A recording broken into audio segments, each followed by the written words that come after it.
السلام علیکم دوستو، کیسے ہو آپ سب؟ میں ہوں عریج اور آپ ہیں اس وقت میرے یوٹیوب چینل عریشہ ناولز پہ۔ تو جناب میں حاضر ہوں ایپیسوڈ کے ساتھ۔ یہ پوسٹ ہوگی کل صبح 9 بجے اور ابھی بج رہے ہیں رات کے 1:30 سے 2 بجے کا ٹائم ہے، اور ابھی میں ایپیسوڈ لکھ کرنا میں نے سوچا کہ پہلے میں ایپیسوڈ لکھ ہی لیتی ہوں، کیونکہ آپ کو تو پتہ ہی ہے کہ 9 بجے میں نے دینی ہوتی ہے قسط، اور 9 بجے قسط آئے گی تو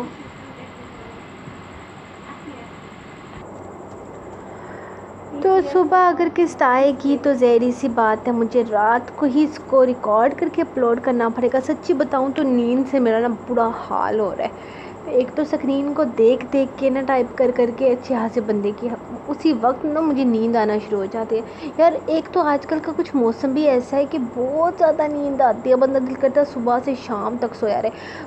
کل تو میں یونیورسٹی میں میں نے ایسے ڈیسک پہ اپنا سر رکھا تو میں وہی پہ سو گئی۔ تو بعد میں میری فرینڈ مجھے جگاتی کیا کر رہی ہے، ابھی کلاس شروع ہے، سر آ جائیں گے تو سو رہی ہے۔ کہ بس یار میری بہت آج کو مجھے اتنی نیند آتی ہے نا، حد نہیں مطلب۔ پھر میں نے ماما کو بولا، ماما کہتے ہیں بیٹا یہ موسم ہی ایسا ہے، یہ اچھے خاصے بندے کو سست کر دیتا ہے، تو تم بھی نہ سست ہوئی پڑی ہو۔ خیر صرف میں نہیں سست ہوئی پڑی ہوں، میرے اپنے دوست کا بھی یہی حال ہے، میرے ٹیچر ان کا بھی یہی حال ہے۔ کہتے ہیں سر بہت نیند آتی ہے، بہت نیند آتی ہے۔ تو بس دعا کرو یار یہ موسم جائے قسم سے، اتنا وہ گندا سا موسم ہے نا، اس موسم میں کچھ بھی کرنے کا دل نہیں کرتا، نہ کوئی کام کرنے کا دل کرتا ہے۔ میرا تو پڑھنے کا بھی دل نہیں کرتا، میرا کچھ بھی کرنے کا دل نہیں کرتا۔ میں نے 2-3 ناول کی میں ڈائجسٹ میں 2-3 ناول پڑھتی ہوں، ان کی ایپیسوڈز بھی آئی ہیں۔ میں 2-3 منتھ سے میں نے ناول بھی نہیں پڑھا، میں کہا یہ کیا ہو رہا ہے مجھے، تو بڑی برا حال جا رہا ہے۔ آپ لوگ دعا کرو کہ جلدی جلدی یہ والا موسم گزر جائے۔ پھر خیر آنی تو 2 ہی قسطیں آگے بھی اب بھی، تو انشاءاللہ ویسے میری شکر ہے میری روٹین تھوڑی سیٹ ہو گئی ہے 2 قسطوں کی۔ تھوڑا سا مشکل ہے رات کے 9 بجے والی، صبح تو ہو ہی جاتی ہے، وہ اسکیڈول کر دیتی ہوں تو ہو ہی جاتی ہے۔ جو رات والی ہے نا یہ تھوڑی سی مشکل ہو جاتی ہے، میں لیٹ ہو جاتی ہوں کیونکہ آپ کو پتہ ہے ایشیا کپ چل رہا ہے، تو میچز کی وجہ سے تھوڑا ڈیلے ہو جاتا ہے۔ اور باقی آپ لوگوں نے میرے لیے دعا کرنی ہے، کیونکہ میں جا رہی ہوں جاب کے انٹرویو کے لیے منڈے کو، تو آپ لوگوں نے دعا کرنے کہ مجھے وہ جاب مل جائے۔ تو میں آپ کو باقی تفصیل بعد میں بتاؤں گی۔ تو فی الحال ہم ایپیسوڈ ریڈ کرنا سٹارٹ کرتے ہیں۔ مرمے کا احسان قسط نمبر 42، تحریر عریشہ۔ اس کی گردن پر اپنا شدت سے بھرپور لمس چھوڑتے ہوئے اب وہ اس کی گردن کو چوم رہا تھا۔ انداز بڑا محبت بھرا تھا، کبھی انداز میں سختی شامل ہو جاتی تھی۔ وہ نہ جانے آج اسے محبت کے کون سے رنگ دکھانے والا تھا۔ اس کا محبت کرنے کا کوئی ایک انداز نہ تھا، وہ ہر انداز میں اس سے پیار جتاتا تھا، اور اس وقت بھی وہ اسے اپنی محبت اپنی باہوں میں قید کیے اس کی گردن پر اپنے شدت سے بھرپور بوسوں کو بڑی چاہت سے بکھیر رہا تھا۔ وہ خاموشی سے اس کے قریب کھڑی تھی جب اس نے آہستہ سے اسے کھینچ کر اپنے پاس کر لیا۔ اس نے اپنا آپ اس کے سینے میں چھپایا تھا، جبکہ وہ اپنی کمر پر اپنی قمیض کی ڈوری کھلتی محسوس کر کے اس کی شرٹ کو سینے پر سے دبوچ چکی تھی، جبکہ اپنی گردن پر اس کے ٹھنڈے بے باک سے گردش کرتے لبوں کا لمس بھی وہ شدت سے محسوس کر رہی تھی جب اچانک اس نے اسے اپنی باہوں میں اٹھاتے ہوئے بیڈ پر لٹایا۔ میرے کپڑوں کا کیا حال کیا ہے یہ لڑکی، یہی کپڑے پہن کر گھومنے جانا تھا ہم نے، وہ اس کا ہاتھ اپنی شرٹ سے ہٹاتے ہوئے بولا۔ تو ایک نظر وہ اس کی شرٹ کو دیکھتی ہنسی تھی، کیونکہ اس کی شرٹ کی استری سینے والی جگہ سے بہت بری طرح سے خراب ہوئی تھی۔ ایسا تو ہوتا ہی ہے پھر ایسے کاموں میں، وہ شرارت سے بولی تھی۔ ہاں بالکل ایسا تو ہوتا ہی ہے پھر ایسے کاموں میں، ہم چینج کر کے چلے جائیں گے، پہلے رومانس کر لیتے ہیں۔ جیسے اس سے یہی جواب چاہتا تھا۔ ہم کہاں جانے والے تھے؟ اس نے اپنے کندھے پر سے شرٹ ٹھیک کرتے ہوئے پوچھا تو وہ اس کے مزید قریب ہوا اور شرٹ کندھے سے ہٹا کر نیچے کر دی۔ تم کائزان کی باہوں میں آنے والی ہو اور میں تمہیں لے کر اپنی محبت کی دنیا میں جانے والا تھا۔ اب چلیں؟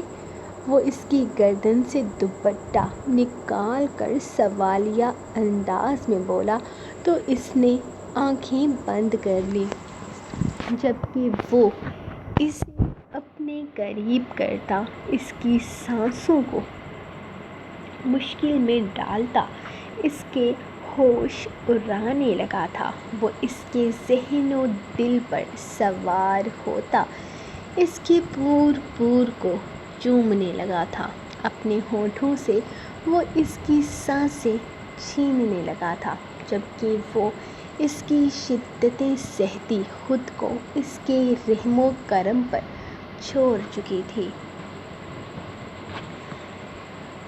کیسے ہو مظہر پاشا؟ زندہ ہو یا اپنے دوستوں کے غم میں دنیا سے کوچ کر گئے؟ خیر زندہ ہی ہو، کیونکہ تم جیسی ضلالت اتنی آسانی سے مرتی نہیں۔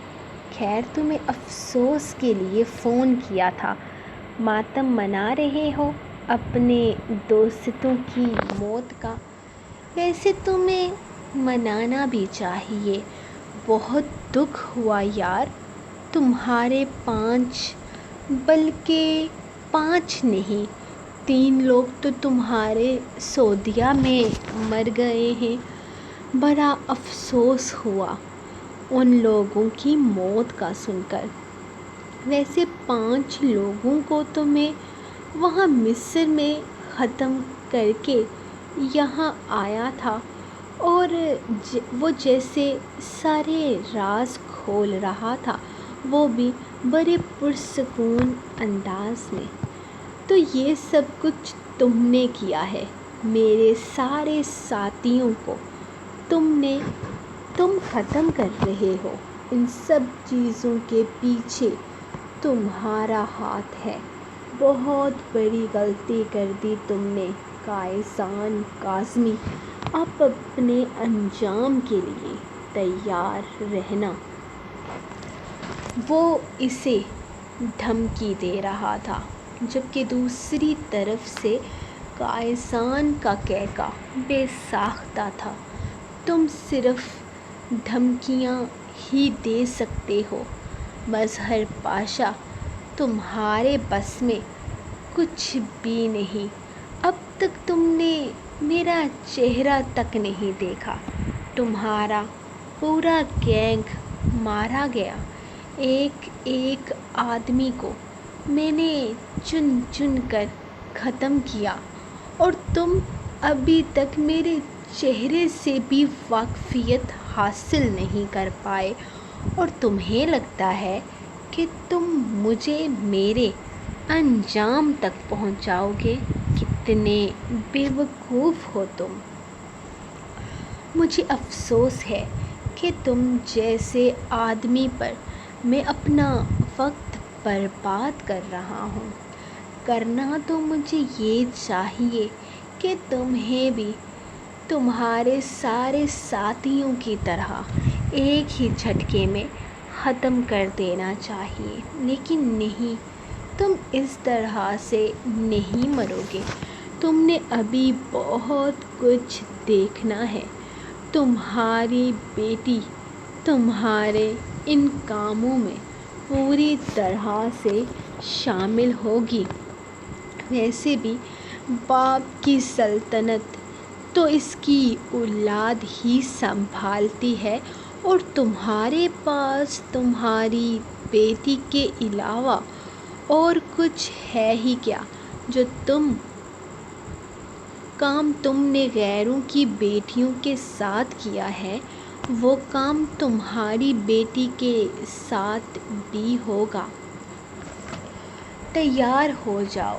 تم نے آج تک جو کارنامے سر انجام دیے ہیں نا، ان کی بھرپائی تمہاری اولاد کرے گی۔ جو تم نے دوسروں کی بیٹیوں کے ساتھ کیا ہے وہ سب کچھ تمہاری اپنی بیٹی کے ساتھ ہوگا، وہ بھی تمہاری آنکھوں کے سامنے۔ وہ اسے دھمکی سمجھنے کی غلطی مت کرنا، کیونکہ قائزان کاظمی کبھی کسی کو دھمکی نہیں دیتا۔ چپ ہو جاؤ، ایک لفظ مت کہنا میری بیٹی کے خلاف۔ تمہیں کیا لگتا ہے کہ اگر میرے چند آدمیوں کو ختم کر دو گے تو میں تم سے ڈر جاؤں گا؟ میری بیٹی تک پہنچنے کی غلطی کبھی مت کرنا قائزان کاظمی، ورنہ تمہارا کیا انجام ہوگا یہ تمہاری سوچ ہے۔ وہ اب بھی اسے دھمکا رہا تھا۔ میں اپنے ہر طرح کے انجام کے لیے تیار ہوں، تم تیار ہو جاؤ۔ تمہاری بیٹی کو 3 دن کے بعد میں تمہارے ہی گھر سے غائب کر دوں گا اور تم کچھ بھی نہیں کر پاؤ گے۔ اور تمہیں پتہ ہے تمہاری بیٹی تمہیں کہاں ملے گی؟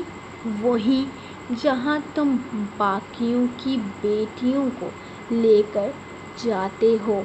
وہ ابھی بول ہی رہا تھا جب دوسری طرف سے مظہر پاشا نے فون بند کر دیا۔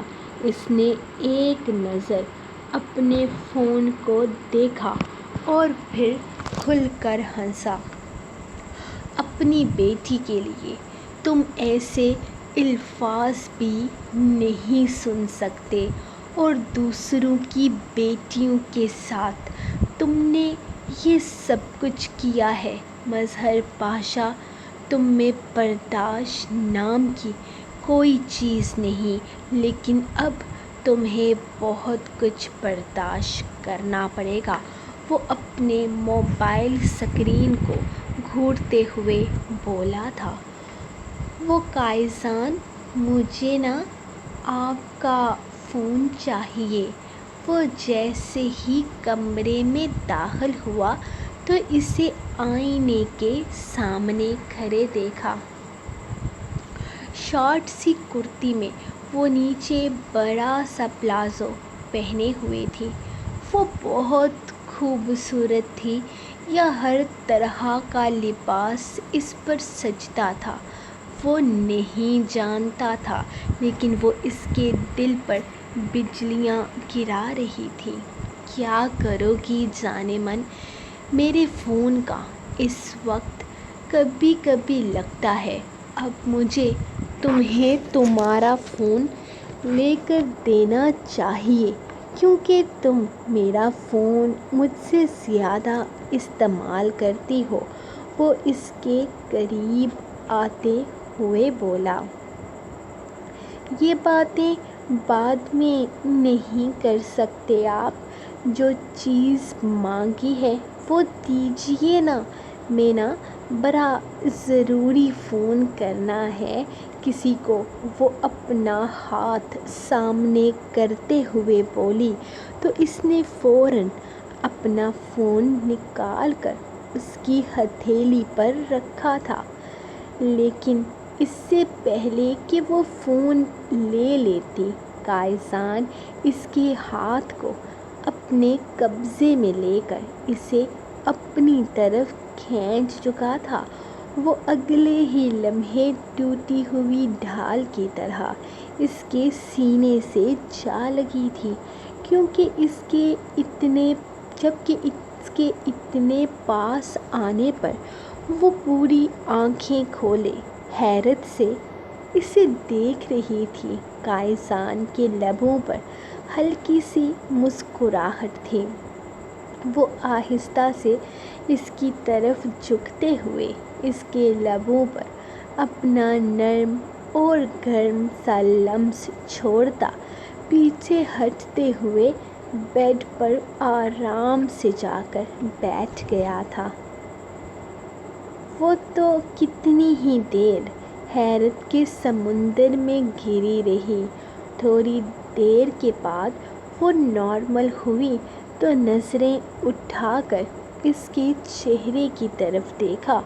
وہ بالکل سکون سے آنکھیں بند کیے بیک گراؤنڈ کے ساتھ ٹیک لگائے ہوئے تھا۔ اس نے گہرا سانس لیتے ہوئے فون پر نمبر ملانا شروع کیا تھا۔ وہ آرام سے بیڈ پر بیٹھا ہوا تھا جبکہ وہ فون پر آج یاور کی بجائے رسل کا نمبر ملا رہی تھی۔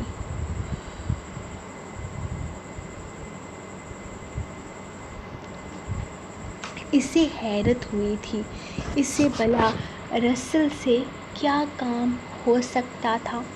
السلام علیکم، میں مریم بات کر رہی ہوں، کیسے ہیں آپ؟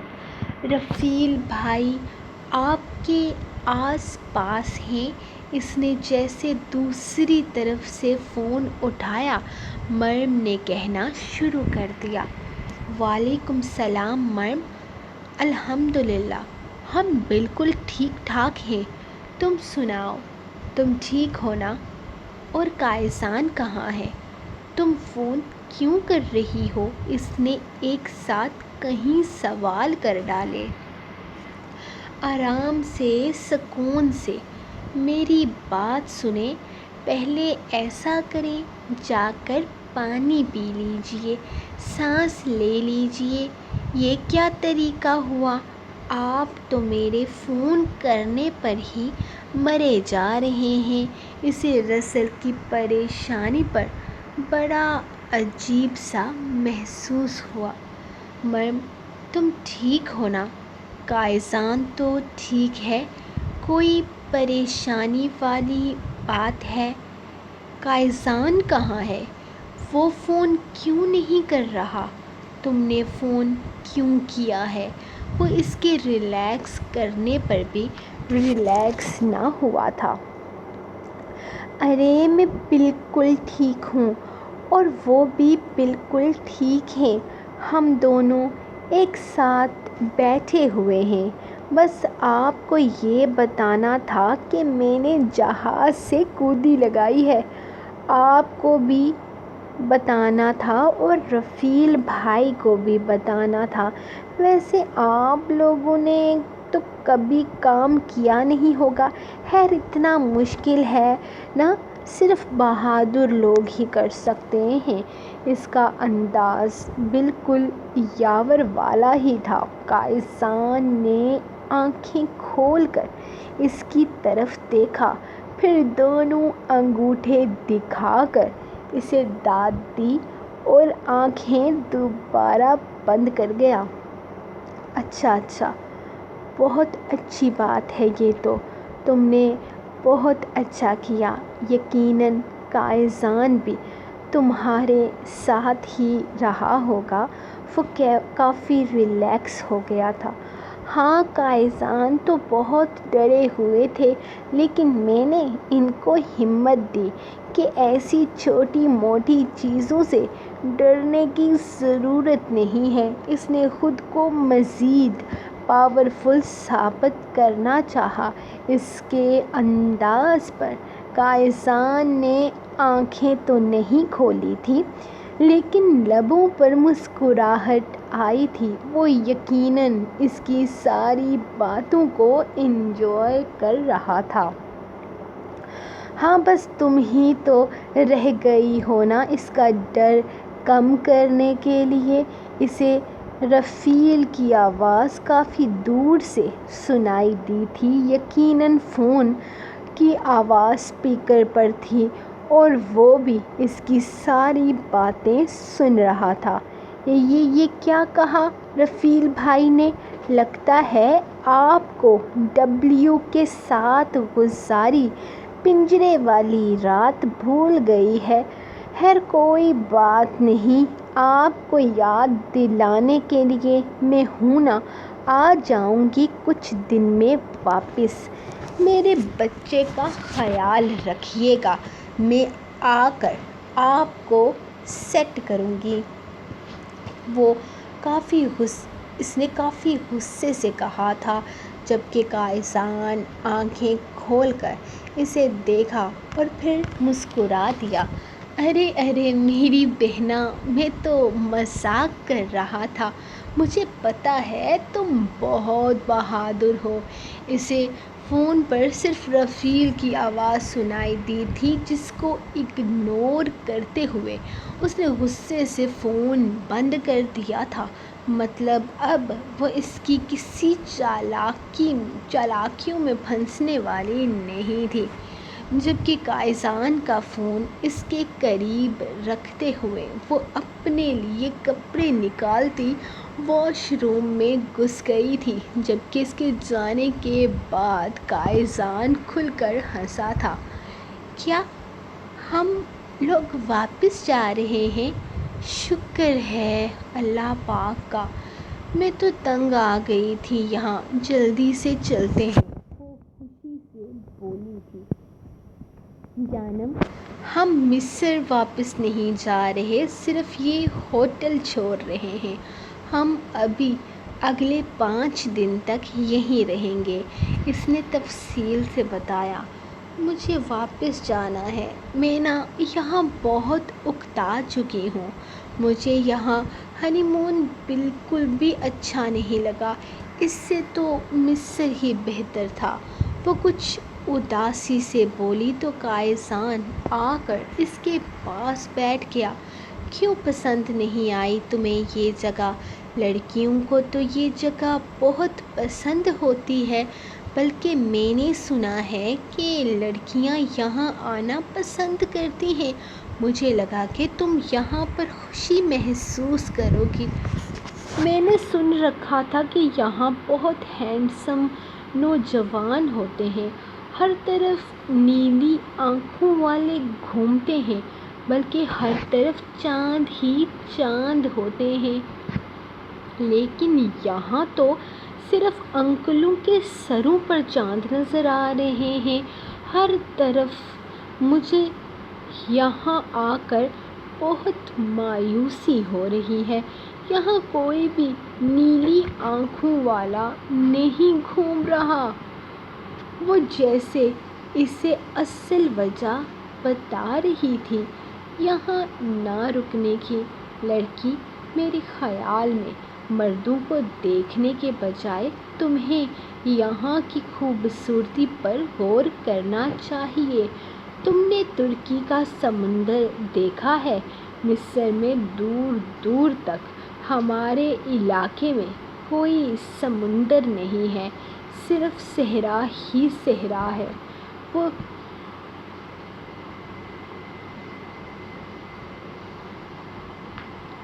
جیسے اسے احساس دلا رہا تھا، اور یہاں مردوں کی آنکھیں اور چاند سے چہرے دیکھنے آئی تھی۔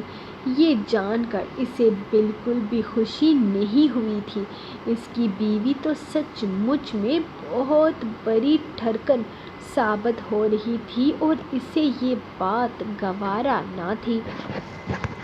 میں پاکستان میں کراچی اپنی پھپھو کے گھر سے ہو کر آئی ہوں، اور آپ کو پتہ ہے کراچی کا سمندر کتنا بڑا ہے۔ آپ کو لگتا ہے کہ میں ترکی میں سمندر دیکھنے کے لیے آؤں گی؟ حد نہیں ہو گئی؟ وہ اسے دیکھتے ہوئے بولی۔ تو یہاں کا شام کا منظر دیکھو، کتنا خوبصورت ہے، وہ اسے احساس دلا رہا تھا۔ یہ شام کا جو منظر خوبصورت ترین ہے نا، یہ میں ہر شام کو دیکھتی ہوں۔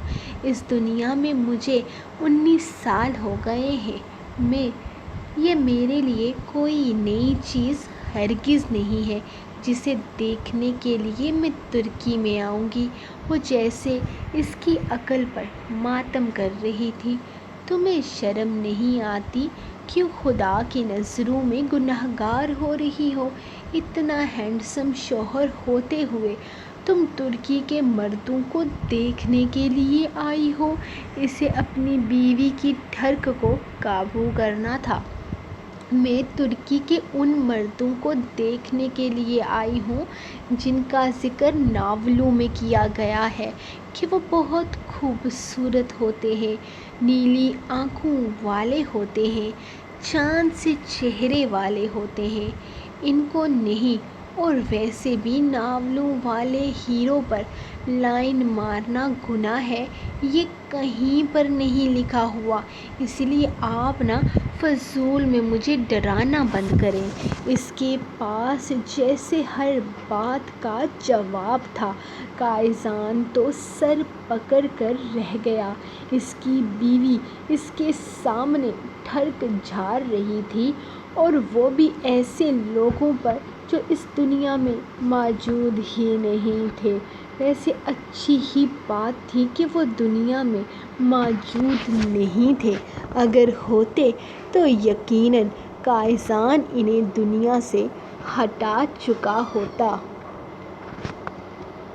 سو گائز، یہ رہی آپ لوگوں کی آج کی ایپیسوڈ۔ گائز آج بہت وقت ہو گیا ہے، رات کے تقریباً 2 بجنے والے ہیں۔ نیند سے میں بے حال ہو رہی ہوں، لیکن پھر بھی چاہتی ہوں کہ آپ لوگوں کو ایپیسوڈ ٹائم پر مل جائے، تو اس لیے ریکارڈنگ کر کے ہی سونا ہے۔ سو میرے اس ایفرٹ کے لیے لازمی چینل کو سبسکرائب کر دیجیے اور ویڈیو کو لائک کر دیجیے۔ Thank you, love you all, اناشارہ، بائے، اللہ حافظ۔